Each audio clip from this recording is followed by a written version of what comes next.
Bu videomuzda antik dönem mimari bezemelerinden biri olan simaları inceleyeceğiz. Tapınak mimarisinde, sima, antik Yunan ve Roma mimarisinde kullanılan bir terimdir. Bu terim, bir tapınak cephesinin üst kenarını süsleyen bir yatay yüzeyi ifade eder. Sima, çatı ile duvar arasında bulunan ve genellikle taştan yapılmış bir çıkıntıdır.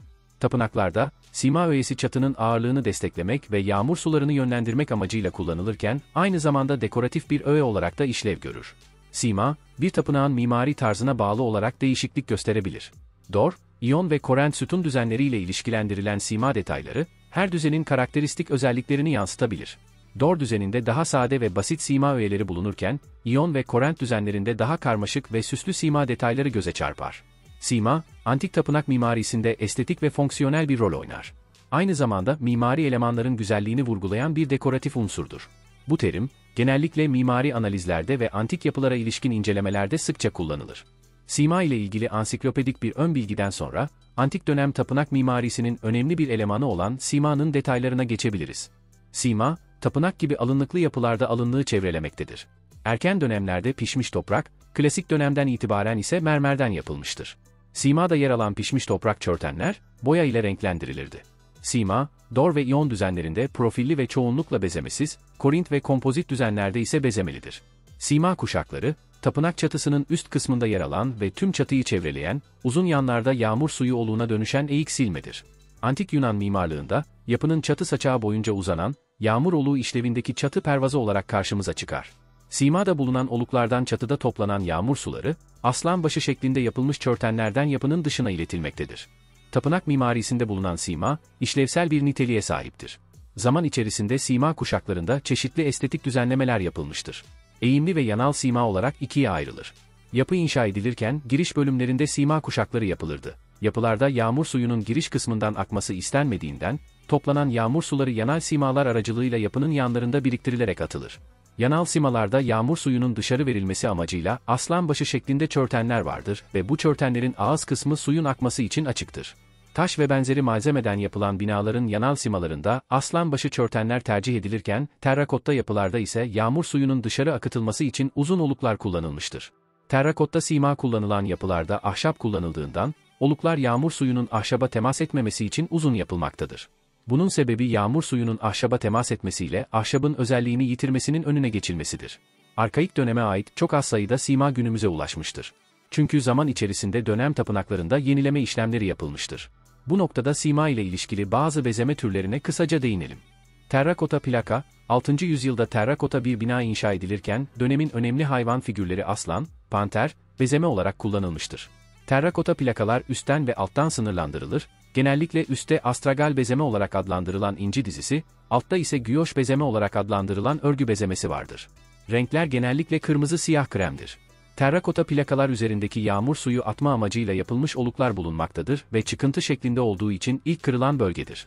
İyon kimatyonu, yumurta dizilerinden ve aralarına konmuş mızrak ucu şeklindeki ara profilden oluşturulmuş mimari süsleme şeridine İyon kimatyonu denmektedir.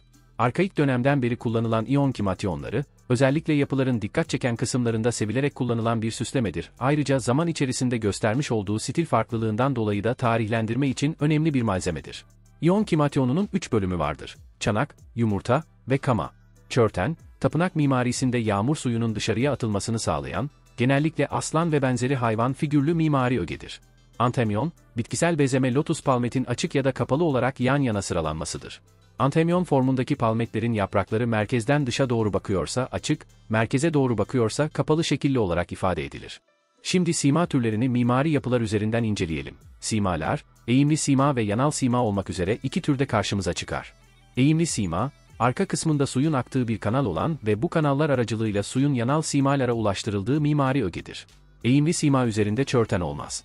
Genellikle üzerinde çeşitli bitkisel, hayvansal motif ve figürler vardır. Hayvan figürleri ki bunlar genellikle keklik olur, çatı yukarıya doğru uzadığı için yukarıya doğru hareket ediyormuş gibi görünür. Renkler genellikle kırmızı, siyah ve kremdir. Yanal sima ise, çatıda toplanan ve eğimli simalar aracılığı ile taşınan yağmur suyunun, yapı dışına akıtılması için eşit aralıklarla düzenlenmiş çörtenlerden oluşan bir mimari ögedir. Çörten dediğimiz bu ögeler arkaik dönem ahşap mimari yapılarda en basit tabir ile oluk olarak adlandırılmaktadır. Şimdi de kronolojik dönemler bağlamında, örnekler üzerinden eğimli ve yatay simalara bakalım. İlk olarak arkaik dönem yanal simaları. Milattan önce 550'lere tarihlenen örnekte de gördüğümüz gibi arkaik dönem yanal simalarında inci dizisi astragallerin dairesel formda olduğunu görüyoruz. İyon kimatyonu ise hafif dış bükey formda yapılmıştır. Bezemeler ön planda olduğu için iyon kimatyonu daha az göze çarpar. Kimatyonlar torba şeklinde ve aşağı doğru sarkar görünümde, içi su doldurulmuş balon veya torba gibi aşağıya doğru sarkık formdadır. Bu görünüm 550 bandının modasıdır diyebiliriz. Bitkisel bezeme olarak lotus palmet çok sevilerek kullanılmıştır. Ekrandaki görsel üzerinden incelememize devam ediyoruz. Milattan önce 550'lere tarihlenen eserin üzerinde bitki motifi olarak lotus çiçeği kullanılmıştır. İyon kimatyonunda yumurtalar torba şeklinde ve hafif dış bükey bir alan üzerine işlenmiştir. Bezeme alanı üstten sınırlandırılmış, geçiş alanları ise bantla gösterilmiştir. Aynı kalıpla birçok eserin imal edildiği gözlemlenmektedir. Eserler aynı kalıpla üretilse de ustanın fark yaratma isteği boyamalardan anlaşılabilmektedir. Lotuslarda sarımtırak zemin üzerine kırmızı siyah boya, kamalarda ise siyah boya kullanılmıştır. Usta, bu dönem ısı dereceleriyle oynayarak boya renklerinde açık koyu gibi tonlamaları yapabilmektedir. Hacı Bayramlar terrakota örneklere bakalım. Yanal sima kuşaklarında sıklıkla lotus çiçeği tercih edilmektedir. İyon kimatyonundaki yumurtalar torba şeklinden U formuna dönmüştür. Astragallerin uzamaya başladığını, ustanın bezemelerde hayvan figürlerini de kullanmaya başladığını görüyoruz. Eserin alt kısmında örgü bezemeler kullanılmıştır. Tek düzelikten çıkıldığı göze çarpmaktadır.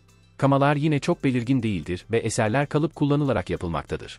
Usta bazı eserlerde kontür, bazı eserlerde ise silüet boyama yöntemini tercih etmektedir. Arkaik dönem eğimli simalarına baktığımızda, 550'lere tarihlenen bu örnekte olduğu gibi eğimli simaları, üçgen çatıya sahip tapınakların yanında görüyoruz. Arka kısmında suyun aktığı bir kanal vardır. Eğimli sima üzerinde çörten olmaz. Eserin üzerinde bir keklik figürü bezeme olarak işlenmiştir. 525'lere tarihlenen Hacı Bayramlar örneğinde, sahne üstten astragal, alttan meander bezemeleri ile sınırlandırılmış, ana sahnede ise keklik sıralarına yer verilmiştir. Astragaller daha uzundur. Sağ alt yanda bağlantı kanalı vardır. Arkaik dönemin ardından klasik dönem örneklerine geçiyoruz. Bildiğimiz gibi klasik dönem kusursuzdur.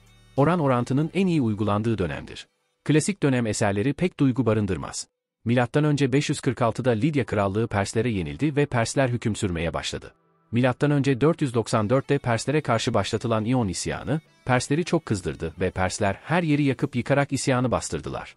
İşte bu dönemde tapınak yapımı durduğu için Anadolu'da bu döneme ait eser pek bulunamamaktadır. Çünkü Persler, İyonluların kendi inanç sistemlerine ait tapınakların yapılmasına izin vermediler. Ayrıca kentlere yükledikleri ağır vergiler nedeniyle zaten yeni tapınaklar yapılması da pek mümkün değildi. Klasik döneme tarihlenen Olimpiazeus Tapınağı'na ait bir yanal sima çizimini incelediğimizde, alt kısımda meander ve geometrik desenleri gözlemliyoruz. Bu tip bezeme klasik dönemde çok sık kullanılmıştır. Açık palmet uygulaması devam etmektedir. Klasik dönemde kabartmalar zeminden çok uzaklaşmamış ve bezeme derinliği çok değildir. Eğimli sima olan diğer bir örneğin üzerinde, antemyon dediğimiz lotus palmet sırası bezemesine yer verilmiştir. Eğimli sima olduğu için çörten ya da yağmur oluğu yoktur. Lotuslar küçülmeye başlamış, palmetler açık formda ve yaprak sayısı fazlalaşmıştır. Lotus ve palmetler kökten birbirlerine bağlıdır ve zincir formu başlamıştır. Milattan önce 330 yıllarını kapsayan Helenistik döneme geldiğimizde, mimari bezemelerde bir takım değişiklikler ve stiller göze çarpar. Eserlere baktığımızda, bu dönemde motif ve figür kabartmaları zeminden uzaklaşmış ve kabartma derinliği fazlalaşmıştır.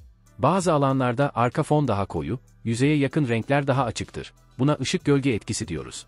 Zıtlık vardır, zıtlık oluşur.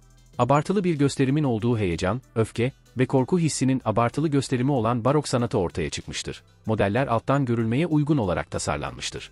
Tapınak yapımında Atina'dan gelen ustalar çalışmıştır. Ranke kıvrık dal üzerinde, İyon sütunlarındaki gibi yivler vardır. Şimdi örnekler üzerinden Helenistik dönem simalarına bakıyoruz. Görmekte olduğunuz parça, geç klasik, erken Helenistik döneme ait bir eserdir. Tamamı mermerden yapılmış olan Efesos Artemis Tapınağı'na ait bir parçadır. Pers istilası nedeniyle İyonyalıların yapmış olduğu isyana Efesos şehri katılmadığı için, tapınak tamamen tahrip edilmemiştir. Ancak salınan ağır vergiler nedeniyle, tapınağın inşası devam edememiş ve durmuştur. Altındaki arkaik tapınak yakılmış, üzerine yenisi M.Ö. 356 yılında yapmaya başlanmıştır. Motif ve figürlerde kabartma derinliği artmış, kıvrık dal ranke üzerinde yivler görülmektedir. Eser alttan görülmeye uygun olarak tasarlanmıştır. Işık gölge etkisi net olarak görülmektedir. 350-340 aralığına tarihlenen Halikarnos Mausoleonu'na ait bir yanal simaya bakalım. Yanal sima üzerinde, kapalı palmet tomurcuk lotus sıralarından oluşan antemyon görülmektedir. Kabartma derinliklerinin ve kaliteli işçiliğin göze çarptığı bir klasik dönem eseridir. Pirine Athena tapınağına ait eğimli sima örneklerinde bitkilerin farklı köklerden çıktığını görüyoruz. Antemyon düzeni devam etmektedir. Kök bağlantıları üzerinde yivler vardır. Aynı tapınağa ait yanal sima örnekleri, Helenistik dönemin karakteristik özelliklerini net olarak ortaya koymaktadır. Diğer örneklere de kısaca değinelim. Didim Apollon tapınağı Naiskos'una ait yanal simada, Ranke kıvrık dal üzerindeki yiv net olarak izlenebilmektedir. Hermogenes'in ilk eserlerinden birisi olan Magnesia Zeus Ossipolis tapınağına ait eğimli simada, kapalı lotus, açık, kapalı palmetten oluşan antemyonu görüyoruz. Antemyon dizisi değişmeye başlamış, açık ve kapalı palmet algısı ortaya çıkmıştır. Mimari bezeme açısından bu önemli bir dönüşümdür. Magnesia Artemis tapınağına ait eğimli ve yanal sima örneklerini görüyoruz. Aslan yüzü çörtenlerde abartılı gösterim yani barok sanatı uygulanmıştır. Daha önce de söz ettiğimiz gibi, Helenistik dönem heyecan üzerine kuruludur. Eserlerde alttan görünüşe göre tasarıma dikkat edilir. Klasik dönemde karşıdan görünüşe, Helenistik dönemde ise alttan görünüşe dikkat çekilir. Helenistik dönemde yüze ifade gelmiştir. Arkaik dönemde tomurcuk haldeki lotus figürü Helenistik dönemde çiçek açmıştır. Palmetlerin bezemeli olduğunu görebiliyoruz. Geçiş dönemi eseri olan Kri ise Apollon Simintus tapınağına ait örneklerde, bezeme derinliği artmış ve kökten çıkan kıvrık dal üzerindeki yivi görüyoruz. Bildiğimiz gibi yiv, Helenistik dönem özelliğidir. Ayrıca palmetlerin kapalı olduğunu da net olarak görebiliyoruz. Helenistik dönemin ardından son olarak, Roma dönemine ait eserler üzerindeki sima örneklerini inceleyelim.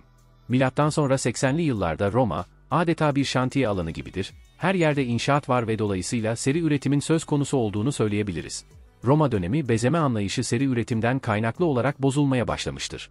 Milattan sonra 80 ve sonrası matkabın kullanılmaya başlanmasıyla seri üretime geçilmesi dönem insanı açısından ve dönem eserleri açısından bu çok önemli bir gelişmedir. Ancak ustaların matkap kullanmaya başlaması ile birlikte gelen seri üretim, bezeme kalitesinin bozulmasına neden olmuştur. Efesos Hadrianus tapınağına baktığımızda, palmet dizisi yapraklarının düzensizliğini görüyoruz. Üzerinde bulunan küçük deliklerden matkap kullanıldığını net olarak anlayabiliyoruz. Matkapla seri üretimin başlaması ile kalite bozulmuş ve artık estetik önemsenen bir durum olmaktan çıkmıştır. Çörtenlerdeki abartılı gösterim, heyecanlı gösterim, ifade, artık yoktur. Bezemeler yapıştırılmış gibi durmaktadır. Tapınağa ait parçada, kabartma derinliğini, palmet sıralarında modanın değiştiğini ve ters düz şeklinde bir dizilim olduğunu görüyoruz. Bu parça, eğimli ve yanal simanın kesişim noktasıdır. Görüldüğü gibi çok ve sık bezemelidir. Milattan sonra 160 ve sonrasında Roma'da bir değişim söz konusudur. Çok sık imparator değiştiği için çok fazla kamusal bina yapımı yoktur. Milattan sonra 180'lerde bezemelerde bozulmalar görülmektedir. Antik dönem mimari bezemelerinden simayı incelediğimiz bu videonun sonuna geldik. Kanalımıza abone olmayı ve videolarımızı beğenmeyi unutmayınız. Bir sonraki videoda tekrar görüşmek üzere, esen kalın.